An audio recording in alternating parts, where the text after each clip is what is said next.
It's Marvel time! Hello, welcome to another figure review. Today we're going to have a look at the Marvel Avengers Endgame Thanos by S.H.Figuarts, by the way. Yeah, it's the Thanos in the armored version. That's the one I've been looking for. That's the one I've been waiting for. This is exactly what I said when I reviewed the non-armored one, that this is the one we should get. And, of course, they waited for Endgame. They waited for the last part of the Avengers line so far to give us what we want. So let's have a look. He's a big man, and that's really what I like. Getting like a Figuarts that's really out of the norm.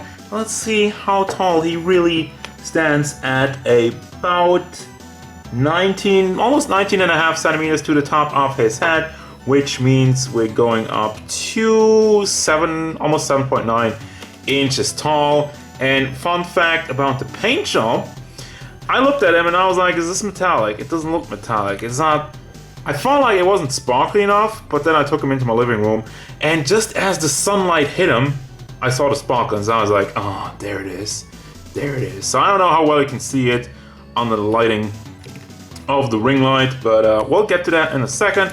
Have a look at the nicely 3D printed on face sculpt. It does have some shading in it. I love the eyes, actually. The way it's so a little bit white.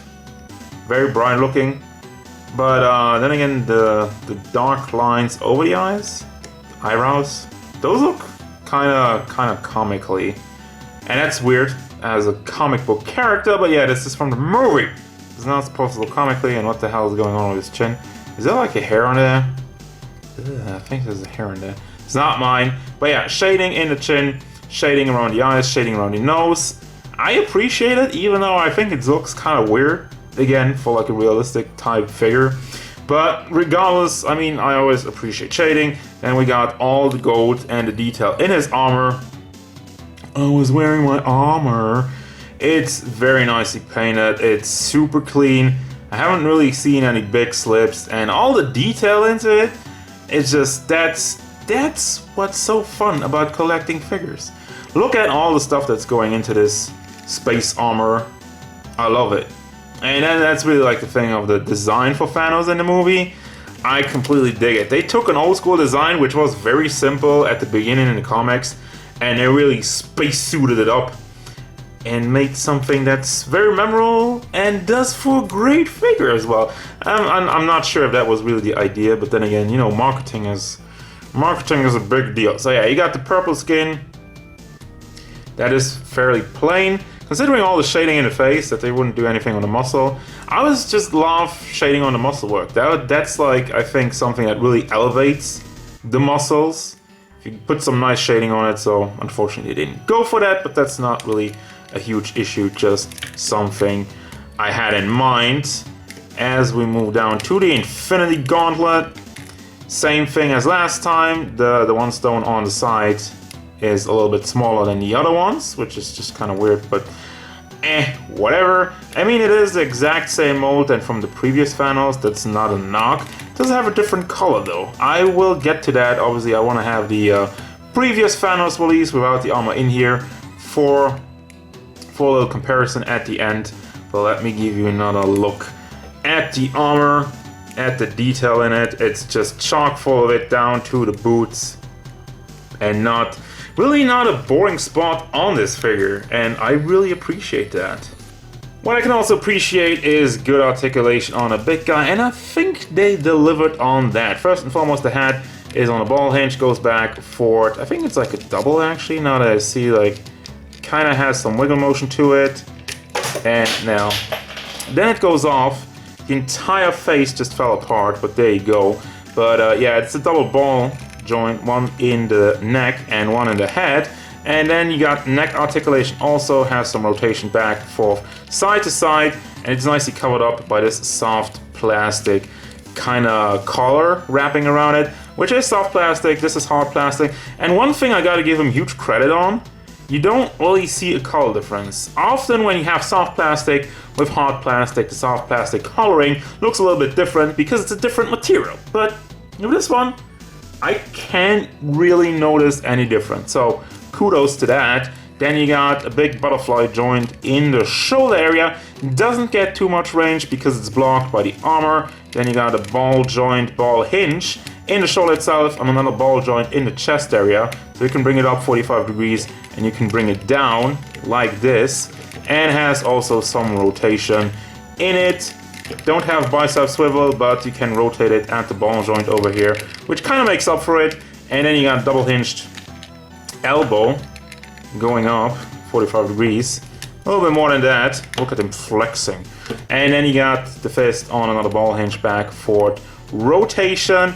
Torso area, you got the chest, goes back and forth, very nice. Doesn't leave any gaps and is molded to the top. There's, once again, not a boring spot on it, not a hole, and it just looks great. And the lower torso area also has some wiggle motion, goes around. Also, by the way, the upper torso goes side to side and rotates almost all the way around. It gets very far, I give you that. I give him that, actually. And can you pull this up? No, it's just the legs though. I played around with the legs, and you can pull these down to get more range. Goes forward nicely, goes to the back. It's a little bit blocked by the butt. Yeah, this is soft plastic, by the way. Doesn't get into your way at all. Also on the side over here.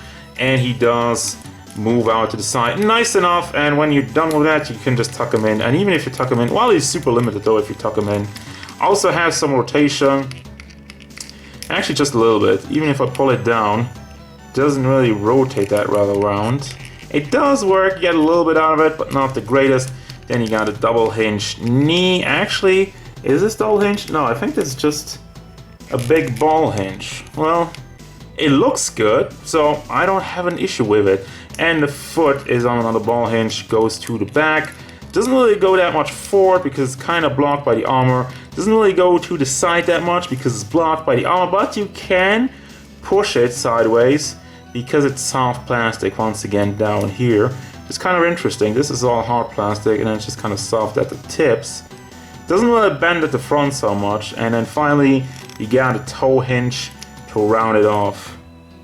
So for the accessories, that's actually a bit more than I expected, because I thought the big guys, usually the rule is they don't have a lot of accessories, but he has two grabbing hands, one for the Infinity Gauntlet and one for his regular hand, and then one more open hand for the Gauntlet and one more holding hand for his double blade kind of weapon. I don't know what you call that, but it does look nice. It's nicely molded. One thing, when I took it out of the packaging, I don't know why, but I was kind of expecting it to be die cast. It would have gone a long way. It was never said that it would be die cast in this figure. Just a random thing. I took it out and it was like, oh, it's so light.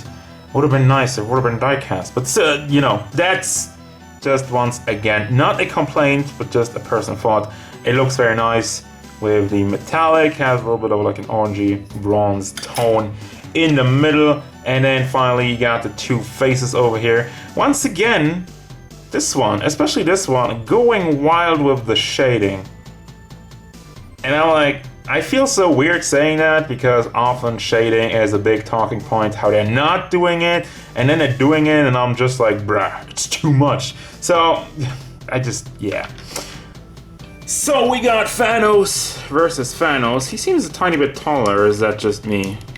Maybe because of the armor? Yeah, he is. Well, it's really the helmet that makes him stick out. So, anyway, the one thing I really point out is the color difference in the Infinity Gauntlet, which, personally I would have preferred this one, but that's not a knock. That's just my opinion. And for the rest of it, I mean, obviously it is a different figure with all the detail on it. It's still mostly the same mold, which is not an issue because if it's not broken, don't fix it. I was really happy with this one, and I feel like the Endgame one really exceeded my expectations. So that's gonna bring me to the final thoughts of this figure, and I mean, I just said it. He exceeded my expectations. One more thing I gotta note though, the legs are pretty loose, which leaves me a little bit worrying for the stability, especially over time, that the leg's just not gonna collapse. Keep that in mind, but for the rest of it, yes, the figure looks amazing.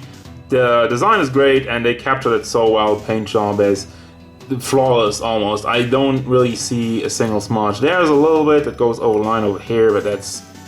Look at it. Can barely notice it, so that's That's not even an issue, and he articulates very well. He has a ton of good poses you get out of it. And like even for the accessories, as I'm saying, always like with the big guys, you don't really get anything. You usually get one different face and another set of hands. So to get like 2 sets of hands and 2 different faces, well, 3 faces in total, 3 sets of hands in total, and the weapon is actually really darn good. So yes, 100% recommended even if you're not a Marvel fan. I feel like this design just really speaks to me, and the size as he collapses under his kind of weak legs. And that's really the only issue, I guess. So that's gonna do it, guys. Recommended 100%. Don't forget, if you enjoyed this review, hit it up with a like and subscribe to the channel so you can stay tuned for more figure reviews, card game stuff, and whatever Thanos wants.